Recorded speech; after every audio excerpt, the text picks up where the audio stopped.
是否应该增加体育课节次，而我方的人坚持是应该增加体育课节次。论点一，应该从小就要培养运动的习惯。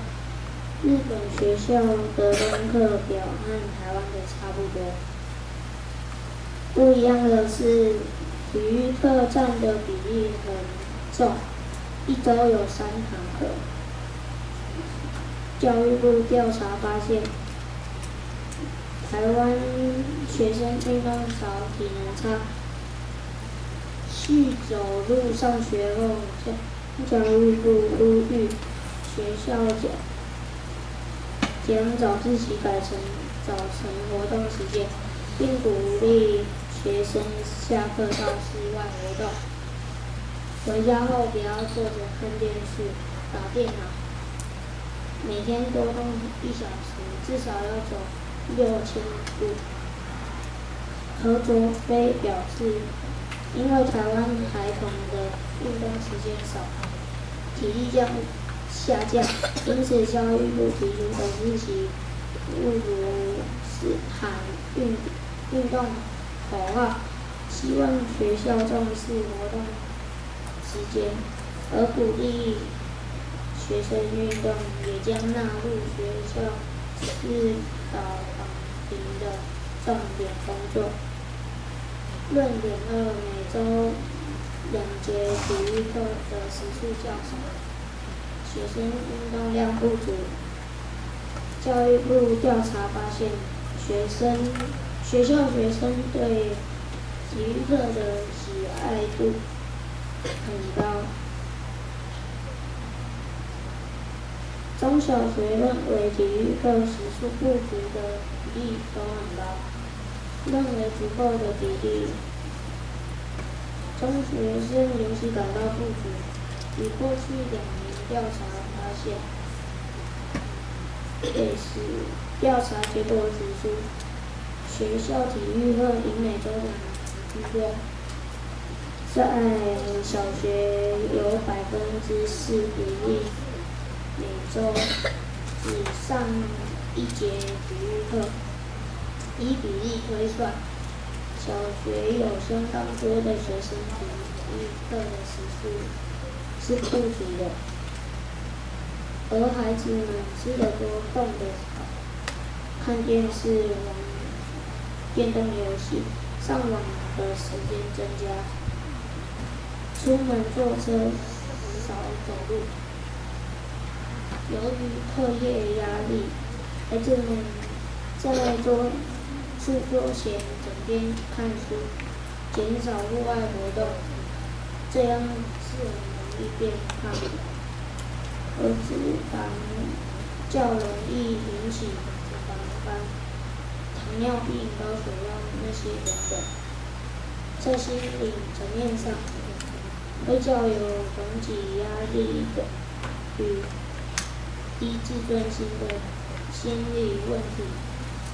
教育部昨天公布94年度中小学14年评估结果，发现92年的调查结果相较，无论在柔软等项目都呈现明显不足的。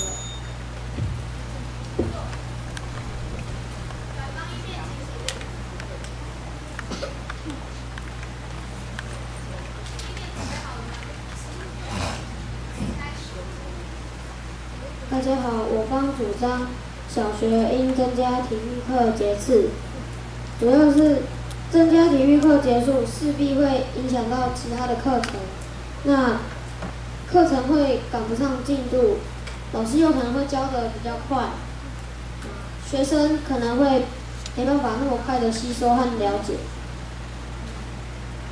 还有高年级1个礼拜32节课，中年级是29节，低年级23节。如果要增加体育课，就很难挪出时间。第3个，上午10点到下午2点因为紫外线指数比较强烈，所以不太适合出去运动，除非要有室内体育场。但是这样子的话，还有金钱，还有其他的。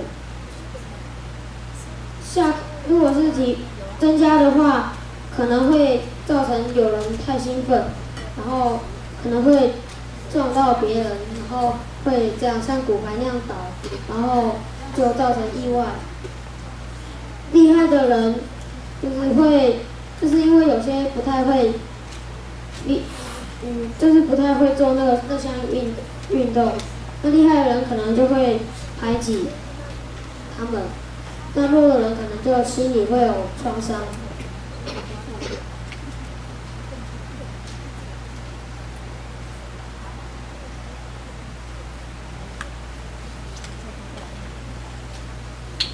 所以，我刚主张小学应该增加体育课节数，不应该增加体育课节数。3分钟时间。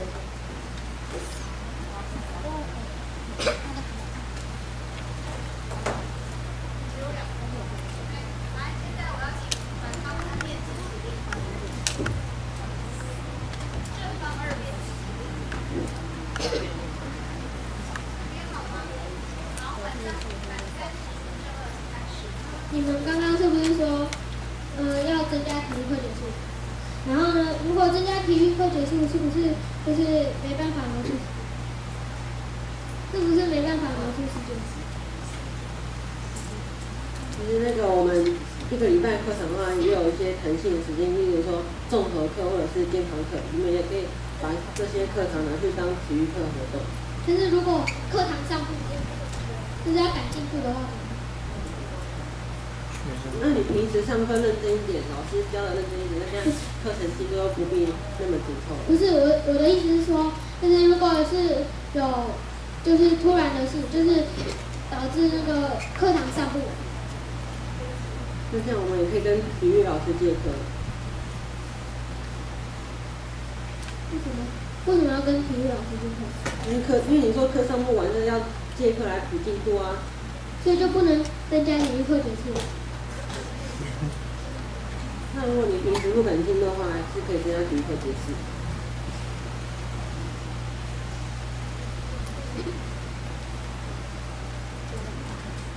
那借课要从哪里？这样不会导致体育课上不完。考完试之后，你们可以，因为那个考试之后老师也没有安排上课，所以可以弄老师有些时间来做体育课。但是就这样子就表示是只有到学期，就是考完试后才能上体育课。不是说老师赶进度，而且那个你要赶进度，其实只有一段时间要接近考试的时候，你不能因为这么一点点的时间来导致一整个学期。我没有说导致。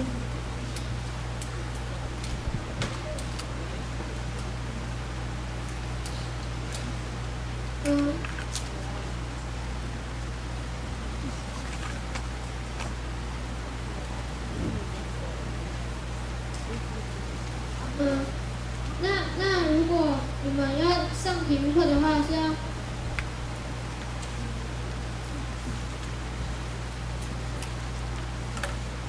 你们是要在哪里加体育课？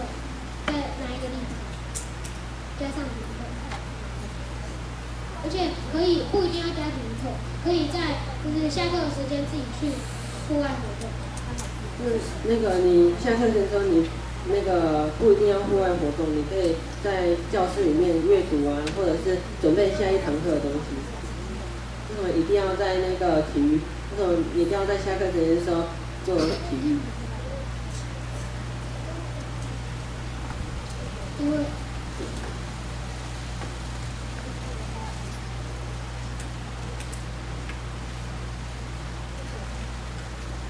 而且体育课的话，体育课只是教你怎么，就是在体育的时候怎么安全，就是让你安全，不是教你，就是只是教你一些动作，然后安全，然后剩下的时间就只是让你，就像户外活动。只是体育课它会教你一些运动球类运动的技巧，而且会让你增加你对体育的知识。对啊，所以就，对。而且这只是教怎么安全，不是户外啊。而且教就是在上的时候呢，他没有在活动的。你现在讲一次，我们有点不懂。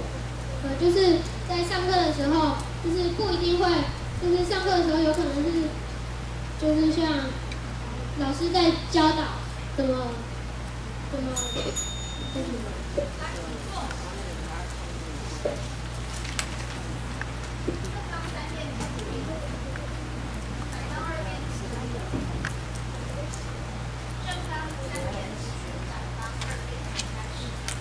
刚刚反一也有提到，那个会影响上课的进度，但是如果只增加个1、2节的体育课，会有差那么多进度吗？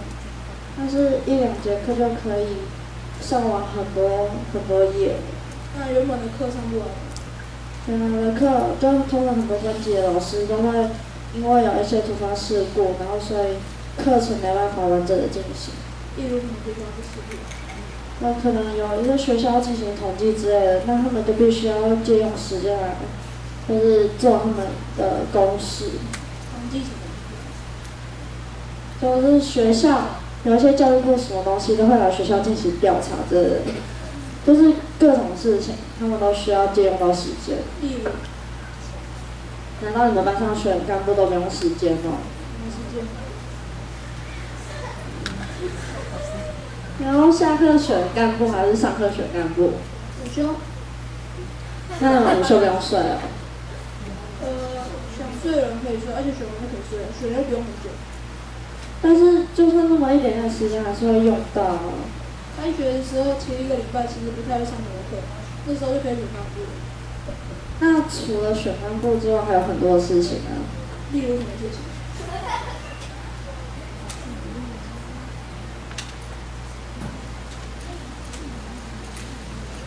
任何事情。然后，其实我们平常1个礼拜都有1到2节的综合课要健康课，那2节课都是可以拿来做培训的，也可以拿来当体育课。但是所谓体育课，看你们定义是要由体育老师来教，还是由原班级老师来授课？体育老师。体育老师那样的老师有空啊，因为每一个班级的综合课跟体育课时间都不同啊。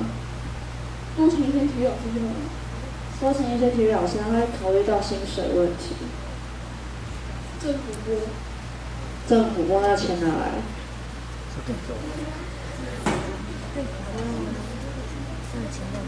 其实如果排好的话，其实就不会造成冲突。但是这样子的话，就是代表增加很多人事费用。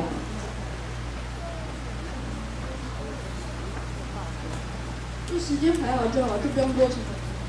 时间排好，那样会影响到全校的课程。体育课吗？那这样每2年都有一场课程，每次都要排课就没有。对啊，所以就不要增加体育课结束就好了。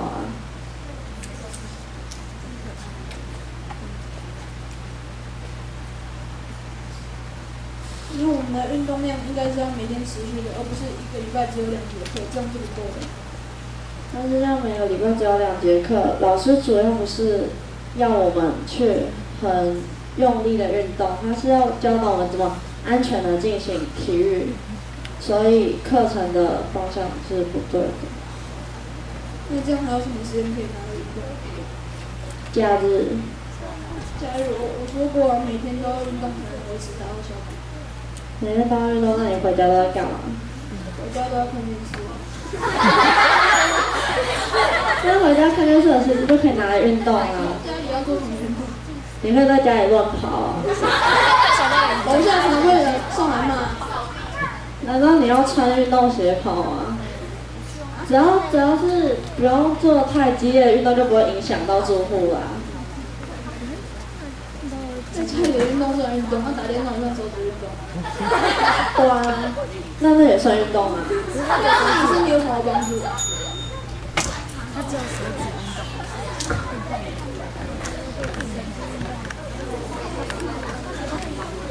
们要进行结辩的一个部分喽。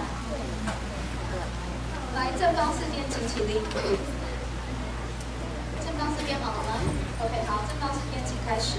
教育部之前曾经公布94学年度中小学体适能评估结果，发现与92年的调查结果相较，无论在柔软等项目都呈现停滞不前的状况，且测试小学生心肺耐力的800公尺跑走项目更明显的退步，落后别的国家。坚持每日运动对预防肥胖很有成效。运动可以强化肌肉组织，消耗体内能量和囤积的脂肪。多做运动可以强化肌肉，保持均匀身形。运动越持久，效果越明显。上体育课的时候，可以让我们活动，舒展一下筋骨，让身体的各个部位更加强壮，能强健身体，有益身心健康。上课时，我们的身体每个部位都处在。上课时，我们的身体每处都在运动，自然令身手更加的敏捷。当我们分组或一同玩的时候，可以使大家有更多的接触，增加合群的机会，让大家互相了解对方。上其他科目的时候，觉得不高兴或因为太多功课而变得辛苦时，可以在体育课的时候把压力释放出来，舒缓我们的压力。当我们悠闲的时候，也可以把运动当作娱乐，而且可以增强我们对运动的认识。所以上运动课时，我们是非常好的。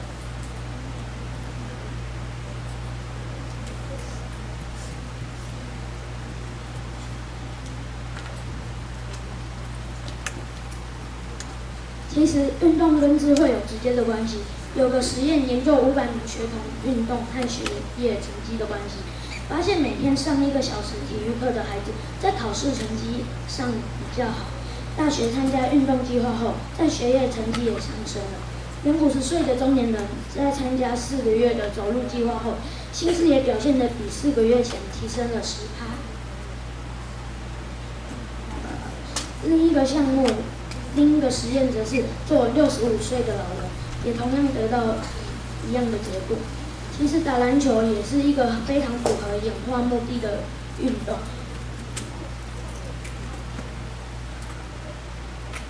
它需要眼快、手快、脚快，还有决策快。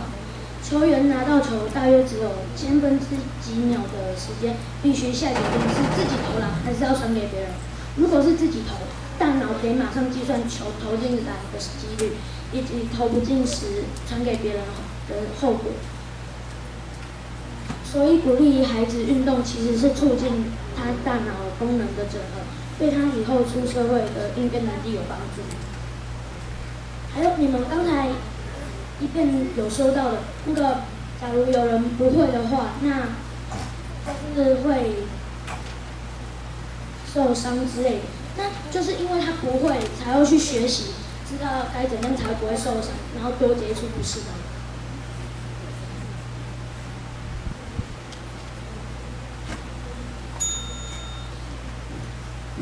养成运动的习惯好处非常多，可以增强心肺活量，降低胆固醇，增加肌耐力，提升体力，提高身体免疫力，增加身体新陈代谢，延长寿命等等。而且在运动时，身体还会分泌一种化学物质，名称脑内啡。这种身体的化学物质，所以我方坚决应该增加体育课节次。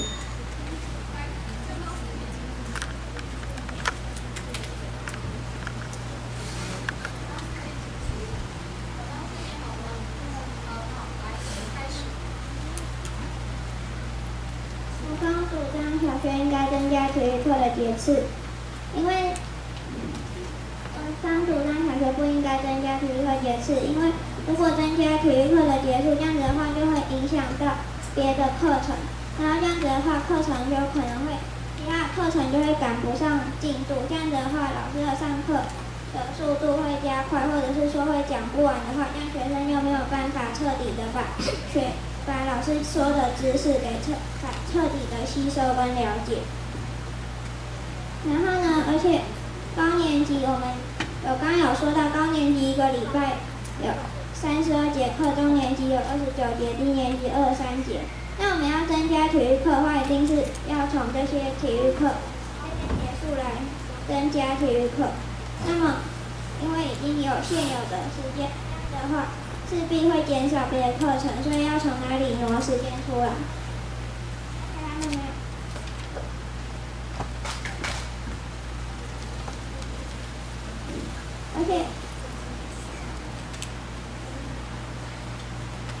而且要是你也在早上10点到下午2点的时候，会是天气非常的炎热。在夏天的话，天气会非常炎热，这样子也不适合拿来增加体育课，除非有室内的体育场。这样子的话，但是如果要增加室内的体育场，也会没有经费跟场地来增加，所以也不能加课加在10点到2点的期间。这样子的话，也没有很多的时间可以挪体育课的时间出来。然后接下来，如果增加体育课的话，有的人就会变得非常的兴奋，然后就会很亢奋的话，这样在上体育课的时候，可能就会因为心情太兴奋、激动，而导致可能会有不小心而发生了很多像运动伤害类的意外发生。而且在体育课很多的运动上面，老师就可能都会要求要分组。这样子的话，厉害的人就会不希望加入他们的那一组，这样子的话，可能会导致厉害的人会排挤比较弱的人。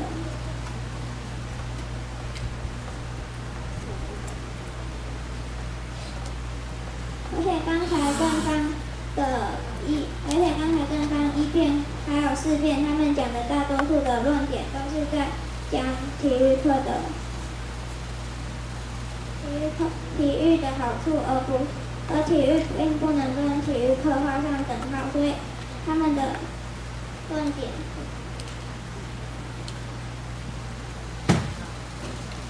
所以综合以上的论点，我方仍然主张小学不应该增加体育课的节数。结辩到此结束，谢谢。